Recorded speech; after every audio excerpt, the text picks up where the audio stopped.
Assalamualaikum warahmatullahi wabarakatuh. Pagi ini kita akan kuliah membahas mengenai perencanaan SDM dan peramalan kebutuhan. Kenapa itu harus dilakukan dan itu sangat penting karena SDM itu sangat mempengaruhi bagaimana perusahaan berkembang. Terlalu banyak SDM maka akan membebani perusahaan untuk bisa berkembang dengan cepat, dan kurangnya SDM juga akan membebani perusahaan dan mereka akan lambat bekerjanya.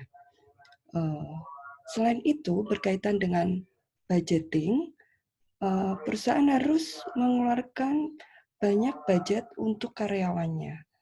Misalkan untuk rekrutmen, seleksi, pelatihan, kompensasi, kesejahteraan, kemudian gaji, hingga nanti ketika mereka pensiun dini. Perusahaan selalu mengeluarkan budget untuk karyawannya.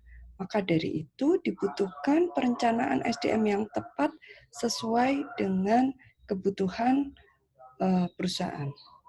Berikut slide yang akan kita bahas.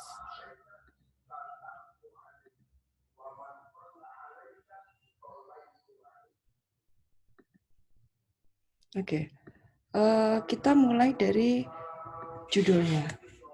Perencanaan SDM dan peramalan kebutuhan. Ini memang sangat penting dan kalian harus paham betul kapan perusahaan harus mengangkat orang, kapan perusahaan harus tetap eksis tanpa menambah orang, dan kapan perusahaan harus mengurangi orang atau mengeluarkan mereka.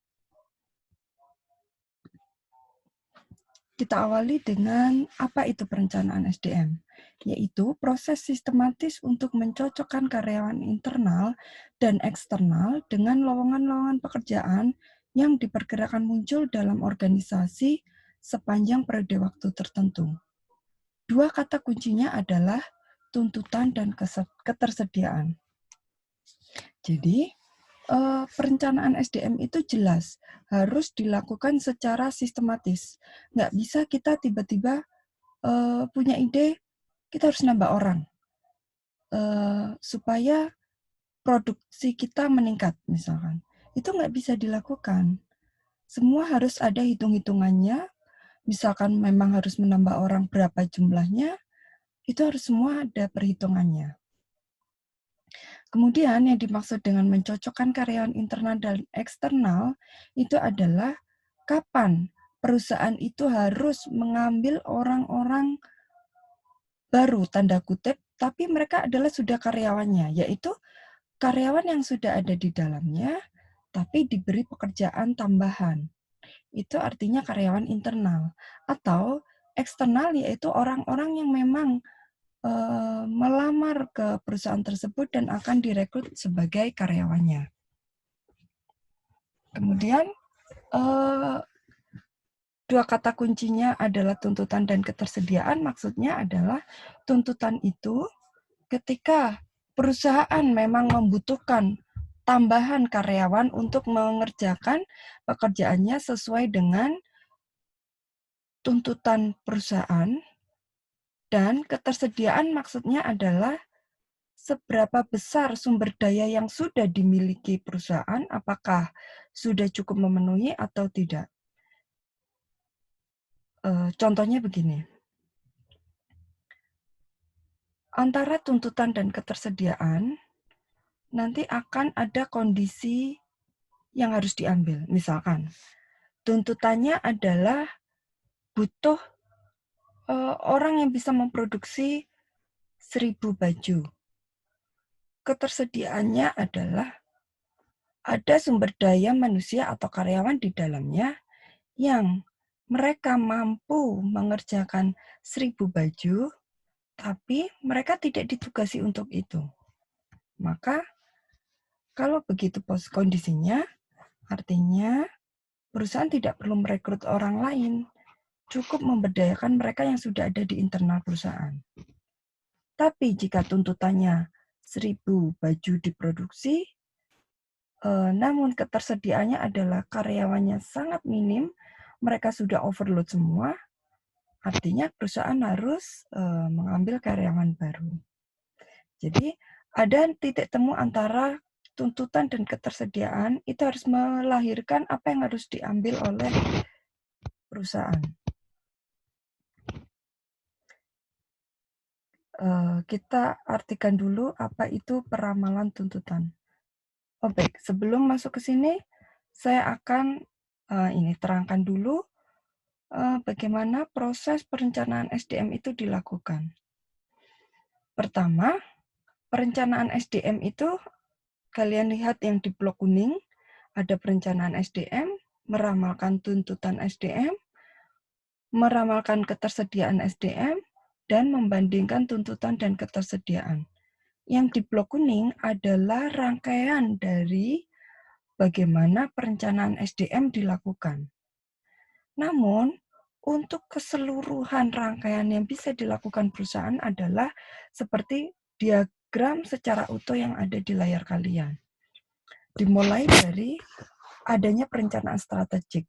Misalkan, ada perusahaan yang baru dibuat, baru diciptakan, belum mulai beroperasi, mereka harus merencanakan SDM.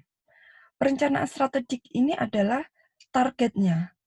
Perusahaan ini akan mentargetkan seperti apa terhadap dirinya sendiri. Mereka akan bisa memproduksi barang seberapa banyak, atau mereka akan melayani konsumen seperti apa ketika perusahaan itu bergerak di bidang jasa, atau apapun itu. Itu adalah perencanaan strategik. Dari perencanaan strategik itu diturunkan menjadi perencanaan SDM. Contohnya, kalian menjadi entrepreneur, kalian akan membuat sebuah perusahaan, kalian akan atau bukan perusahaan, misalkan contohnya membuat restoran. Perencanaan strategi kalian adalah kalian ingin membuat restoran yang paling ngehits di kota kalian dengan harga murah, tapi punya kualitas yang baik, dan market kalian adalah orang-orang kantoran.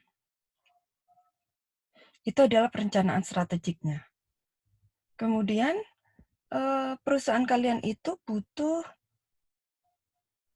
restoran kalian itu ditargetkan sebagai working space, yaitu tempat untuk meeting-meeting misalkan. Ketika perusahaan ingin melakukan meeting, mereka tidak harus meeting di perusahaan. Ya betul, nggak harus meeting di perusahaan. Mereka bisa meeting di resto-resto yang sekarang lagi ngetrend, di co-working space misalkan. Jadi perusahaan restoran itu menyediakan ruang-ruang meeting yang itu juga menyediakan makanan, menyediakan paket internet, dan lain-lain. Jadi ruang meetingnya sewa, makanannya beli, paket internetnya juga beli. Itu adalah perencanaan strategi kalian. Maka ketika sudah ketemu perencanaan strategiknya, akan diturunkan menjadi perencanaan SDM. Nah, perencanaan SDM ini kalian harus menuliskan, membreakdown, butuh SDM berapa banyak di unit apa saja. Misalkan cooking, kalian butuh cooking berapa orang. Working space atau tempat meeting room kalian itu ada berapa banyak. Itu harus kalian hitung. Oke, misalkan kalian punya 10 meeting room yang akan kalian sewakan. Artinya harus disimulasikan berapa chef-nya yang bisa memasak untuk bisa menyediakan untuk 10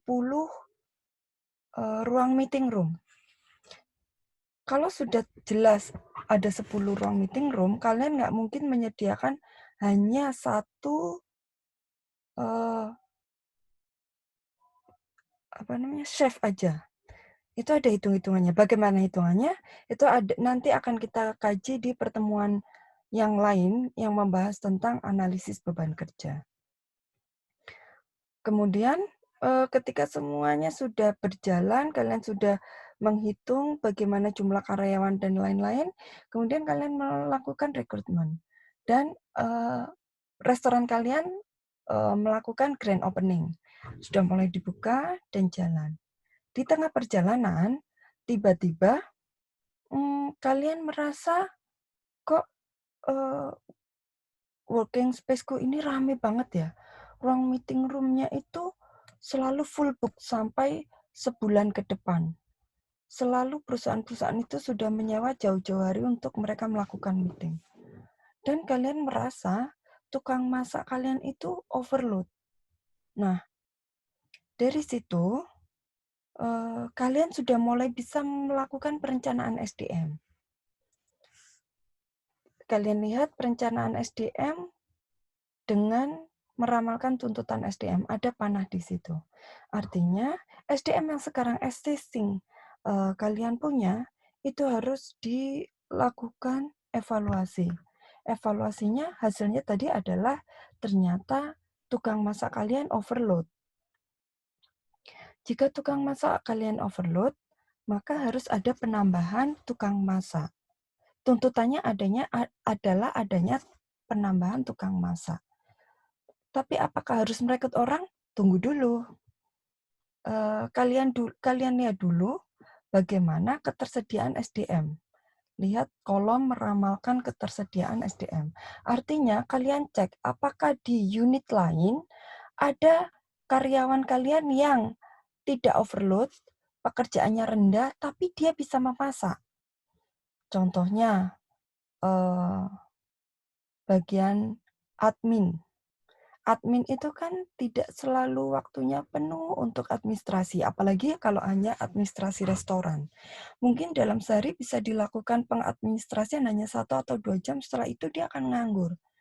Nah, orang-orang yang begini, coba kalian lihat, jika mereka punya kemampuan memasak, maka kalian tidak perlu merekrut orang untuk melakukan penambahan chef.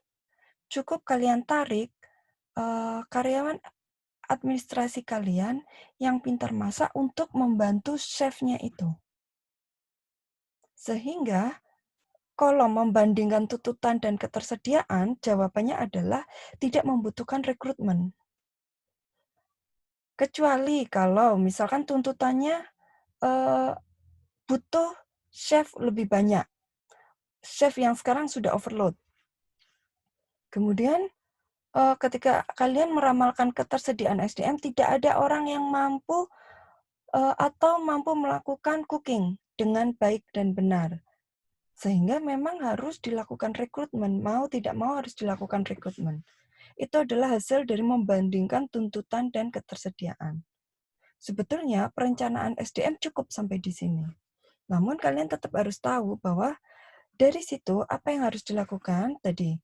Ketika ternyata ketika administrasi mampu melakukan karyawan, mampu melakukan memasak, jadi tidak usah melakukan rekrutmen. Kemudian, atau misalkan kondisinya adalah tidak ada yang bisa memasak, maka jawabannya adalah ada kekurangan karyawan, harus dilakukan rekrutmen dan seleksi. Atau sebaliknya, jika kondisi kalian, perusahaan restoran kalian itu sepi, padahal kalian sudah menyiapkan 10 chef.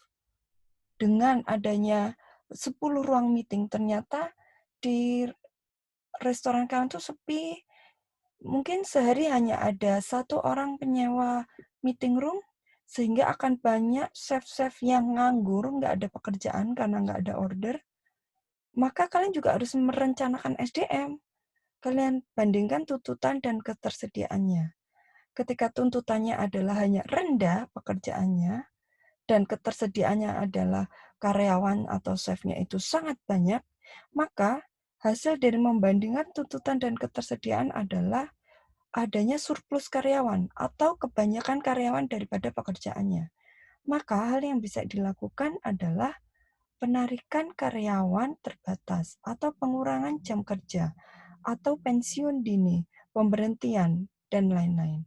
Bisa jadi chef-nya kalian pecat atau kalian kurangi.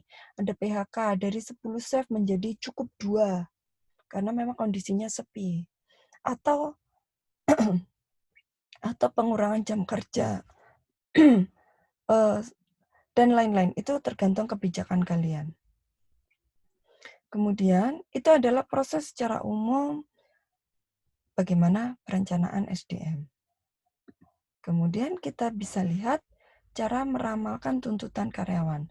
Tadi kita tahu apa itu tuntutan dan apa itu ketersediaan. Sekarang kita ngomong tentang kolom tuntutan tadi yang sebelah kiri. Jadi bagaimana cara meramalkan tuntutan itu ada 4. Yang pertama, zero-based forecasting.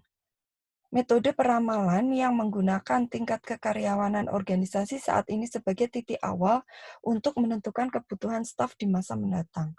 Zero-based forecasting ini maksudnya adalah tidak mengambil orang baru. Jadi, mereka akan sudah dari awal memutuskan, bukan karena hasil dari pertemuan antara tuntutan dan ketersediaan itu menghasilkan tidak dibutuhkan karyawan baru, bukan. Tapi karena dari awal kalian menentukan tidak ada rekrutmen baru karena budgeting nggak ada.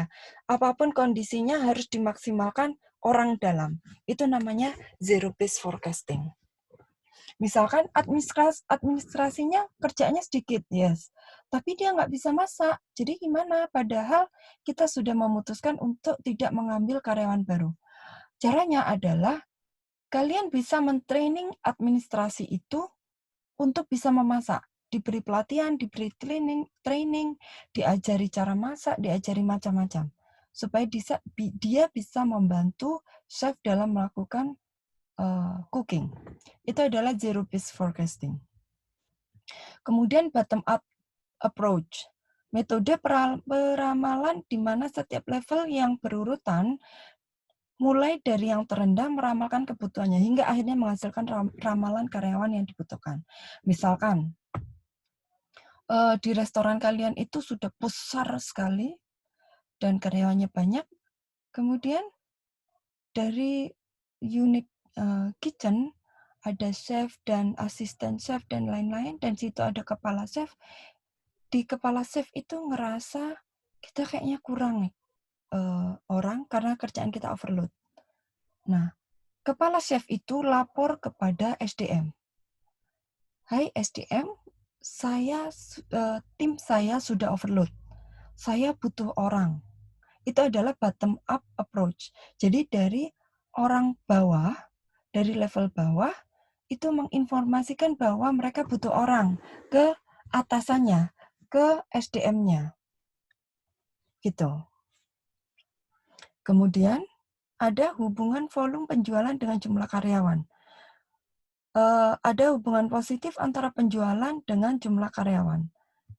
Kalian lihat di sebelah kiri ada diagram. Yang vertikal adalah jumlah sales, yang horizontal adalah penjualan. Kalian bisa lihat di titik-titik itu. Ketika jumlah salesnya meningkat, itu akan diikuti oleh penjualan yang meningkat.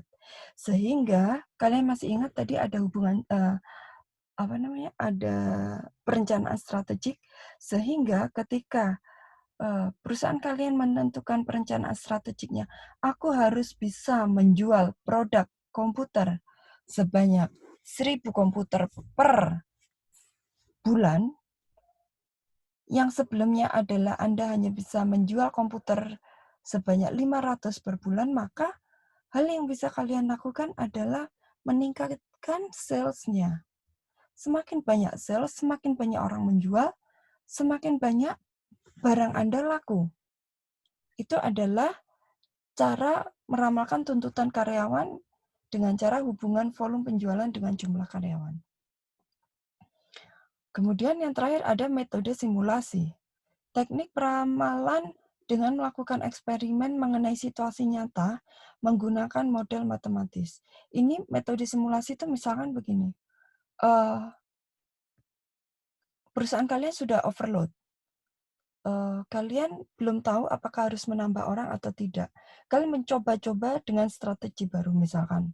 Oke, kalau begitu karyawan yang biasanya kerja dari jam 8 sampai jam 5 sore, kita haruskan untuk lembur. Lemburnya kompensasinya dinaikkan 2 kali lipat. Kita lihat apa yang terjadi.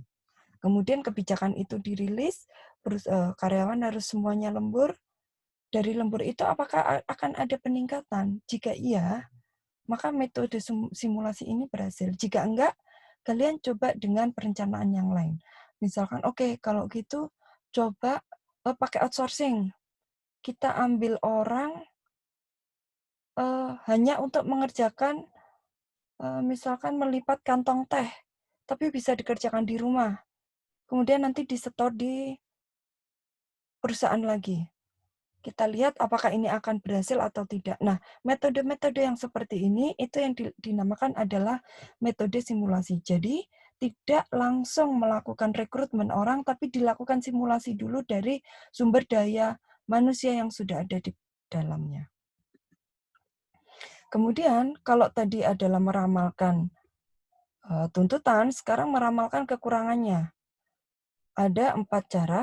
Yang pertama adalah perekrutan rekreatif. Misalkan, jadi perekrutan kreatif itu misalkan begini, saya butuh orang yang pinter banget.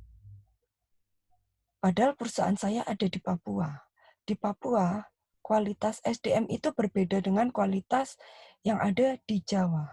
Maka perekrutan kreatif itu bisa dilakukan misalkan, oke, saya akan membuka rekrutmen itu di UGM.